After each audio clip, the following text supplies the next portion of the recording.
Hey guys, John here, the Movie Blog. This is my quick review of Transformers 2. I know a lot of you are going to go out to see it tonight, so I'm going to tell you my thoughts about it.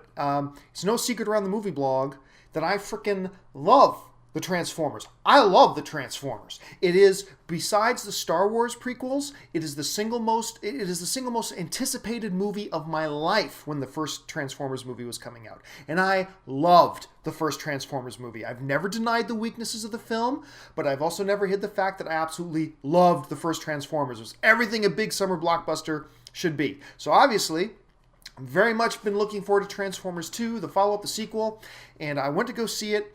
And I can say this, a friend of mine from Europe sent me an email after seeing it, because they got to see it before us, and they said, it's more spectacular than the first one, but not as good. And I thought, how is that possible? Turns out he was absolutely right. Okay, look, let me start with some of the good things.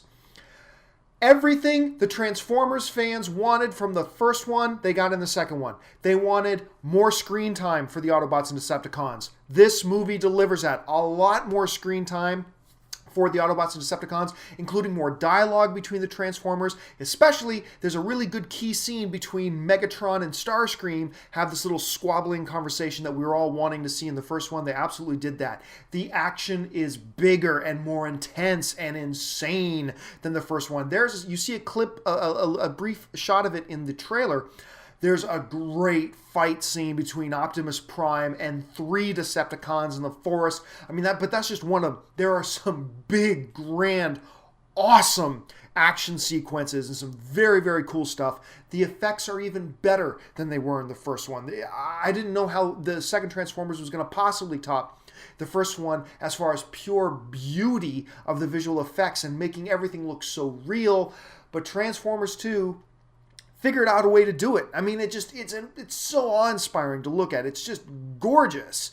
There's also some really great one-liners in the film too. I mentioned it in my review, but there's this one part where Starscream is trying to explain to Megatron. Megatron's pissed at Starscream because he took over after Megatron was dead, and Starscream is trying to explain to him, why he had to do it. I mean, hey, you're a gun, and Megatron gives the best line. He says, even in death, there is no command but my own, which is totally the kind of line you want to hear from Megatron, which is great. So yeah, they took everything that was great about the first Transformers and pumped it up on steroids and made it even bigger and badder than in the first one. Better action, more Transformers on screen, more pure action, some good one-liners, all that kind of stuff. Yay! The problem is, they also took everything that was bad about the first Transformers and gave it 10 shots of steroids and really blew them up. And look, I've got to absolutely start with this. What for me will always scar Transformers 2 in my head are the new Autobot characters, the twins. The twins are the new Jar Jar Binks. Characters introduced in a movie that single-handedly ruin a film. And the twins did that. They are the new Jar Jar Binks. They are the most stereotypically racist characters I've seen on screen in a long time. I was trying to explain the twins to somebody, and basically it's this. The twins are 2 hood niggas that talk ridiculous jive, are illiterate, and I'm not making that up. They actually reveal that in the movie. They're illiterate. They can't even read. They talk like this, and they have buck teeth, and one of them even has a big buck gold tooth, and stuff like that. And look, some people try to point out to me, well, John, how's that any different from Jazz in the first movie? Jazz was stereotypical black guy. Yeah, but I don't have a problem with stereotypes in and of themselves. Look, you want to show an Italian in a movie? I'm Italian, by the way. You want to show an Italian in a movie eating spaghetti and meatballs? That's neither positive or negative. I mean, sure, Jazz in the first movie said the line, "What's up, little bitches?" But he was also portrayed as a strong, fearless leader. Remember, he's second in command of the Autobots.